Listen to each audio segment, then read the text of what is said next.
I left at the age of 14 to come to study in Cyprus. I graduated at the age of 19 with 12 Masters of Pharmacy degree. For me as a mother, words cannot express how I feel. As you make a call, Daddy, this is what is happening.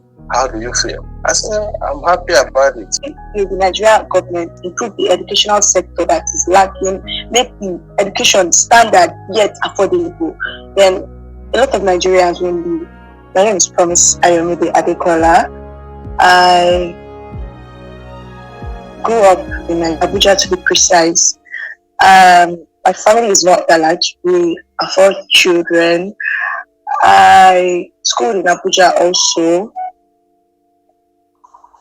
My education, I started school at a very young age actually because of my parents, and I do not really know much, but according to them, I started school at a very young age, and I did nursery school and I did primary school at a school in Abuja. Then my secondary school was at Gleason International Academy in Abuja, and from secondary school, I was interested in studying health. I was interested in health-related courses generally, but I hadn't selected which one. I was thinking medicine because a lot of people said, "Oh, you're smart, study medicine." But I personally had some kind of fear for going into an environment, seeing someone sick, seeing someone critically express some difficulties or open injuries or things decide to the hospital sort of affected me. So I felt that I cannot study medicine or nursing. So I decided to study pharmacy, and I was very interested in chemistry actually. So I thought pharmacy is a better choice, and I researched and I thought it was good. For my university education, my brother initially came to Cyprus, so he was here, and then when I was about to enter university, my parents also mentioned to me the idea of studying in Cyprus, not Cyprus to be precise. I didn't see it as a bad opportunity, and there were mainly 2 private schools, I think, that offer pharmacy, at least at that time. I think the Nigerian University and one other university, but there were not really much options. I remember that when I was registering for my JAM. So the idea of studying North Cyprus was not a problem for me. I read a little about the country. I saw that it's small, it's an island, and the pictures I saw on the school's website were actually good. So I hopped on the opportunity and I came to study in Cyprus. Okay, I left at the age of 14 to come to study in Cyprus. It was a pretty young age, in my opinion, compared to my peers in secondary school. But that was not a bad thing, and I couldn't exactly change anything, and it was okay for me. So coming to study in Cyprus, I came to study pharmacy, and I noticed that the pharmacy program, the list they had in the university I attended, which is Cyprus International University, was an MPharm. The MPharm is the Master of Pharmacy. So it's for 5 years, and for these 5 years, at the end you graduate with a master's. And moving on, at the 4th year, we transferred. My colleagues and I that indicated interest in the dual degree program. We transferred from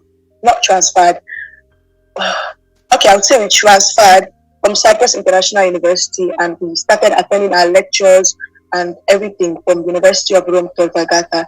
Due to COVID, for the 4th year, we did everything online. But at the 5th year, we traveled to Italy to continue our studies there, and we took courses normally, like the students that were there as 5th year students. We wrote the exams, and at the end, I graduated total of 110. So I graduated with a 106 over 110 total score, and as the youngest graduate in Italy. because their youngest graduate at that time was a boy that graduated at the age of 20. He started a program, I don't really remember what it was. So mine was at a younger age, and the experience was generally a nice one. My name is Mr. Adekola Adekola Adekola. I feel great. I thank God for the success of the program and for all the supports from the brothers and sisters. I'm happy about it. Well, to me, I plan. This is how I want everything to go. I'm working for it, but to God be the glory. At least to reduce my stress and pressure from me. I'm always happy when she come back with the news of the scholarship. When she enjoys in primary school, secondary school, when she gets to university, Cyprus, the first year she enjoy it, and she will not enjoy because as a new student you have to pay for.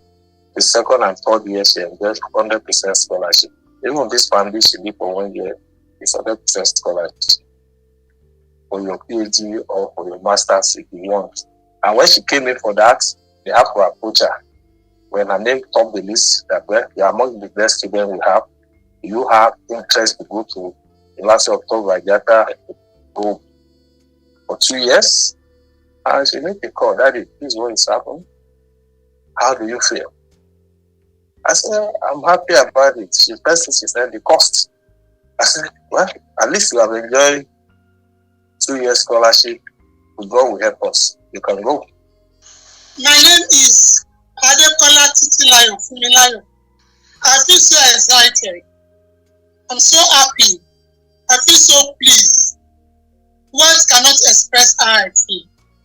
I'm most grateful to God. Yes, it was actually not easy for me as a mother.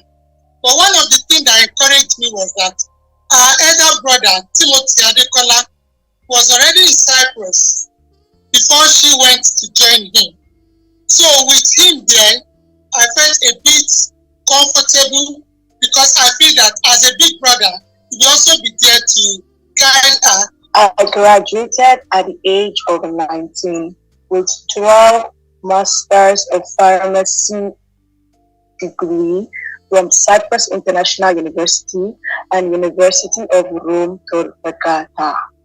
At that age, I was a licensed pharmacist.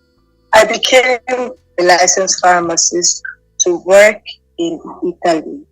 At the end of the day, if we look at it on a general scope, it's not that the Nigerians just intentionally want to just leave the country, but it's because of how things have been made for them. You can see some parents maybe invest a lot or save a lot of money, maybe family members that they contribute for someone to travel because they feel that the person will have greener pastures, and that is due to the challenges faced in Nigeria, the lack of jobs, the struggles people have here and there. So I personally don't feel like it's a bad idea, but I really think the Nigerian government, if they can improve all the areas, improve the educational sector that is lacking, that's making a lot of students go to study abroad, make the education standard yet affordable, then a lot of Nigerians will be more practical experience, because sometimes in Nigeria, I don't attend Nigerian school, so I don't really know, but I feel that if someone wants to get like practical knowledge, how to do certain things in career-wise, I don't know how exactly it is in Nigeria, but somebody might feel, I might have better opportunities abroad, and that might motivate the person to go abroad. So I feel if the Nigerian government can improve the educational sector, the security, and improve and arrange different things, then Nigerians will stay in the country and all make it a better place.